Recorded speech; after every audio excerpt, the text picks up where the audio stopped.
Hey guys, welcome back to our channel. In this tech tutorial, we're going to teach you how you can indent bullets in your conversations, chats, and messages on Slack. This is one of those simple features that can massively improve the clarity of your notes, team communication, and project discussions, especially if you're someone who likes to stay organized. So let us dive right into it.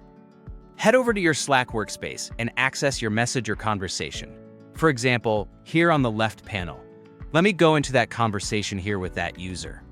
You may use that, of course, also for any other text boxes, either within your channels, for example, or with the conversation with the Slack bot.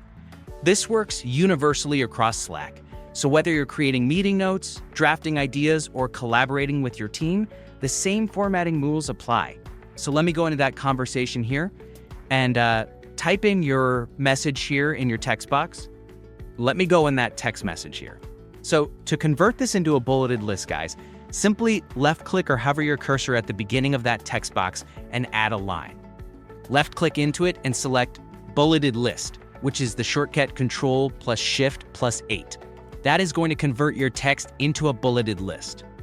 This shortcut saves time, especially if you're working on larger documents inside Slack or organizing long-form messages. Now, if you'd like to skip to the next line and indent your bulleted list, simply left-click into the end of that first line. But instead of pressing Enter, because that would send the message, instead of pressing Enter, press and hold left Shift on your keyboard, and then press Enter to skip to the next line. That is going to add it in that bullet or bullet point here, so you can add your second message, test message 2, for example. Using Shift plus Enter is a very handy trick, not only for lists, but also for writing clean paragraphs in Slack without accidentally sending your message too early. And there you go. Now do that again. Press and hold Shift, press Enter, and add the next bullet point. This lets you format your message exactly the way you need it before sending.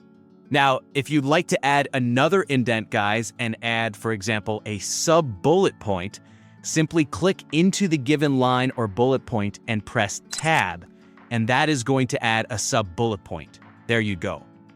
Press Enter and hold Shift. Hold and press and hold Shift, sorry, and add a second sub-bullet point, or press Tab to add another sub-bullet point like this.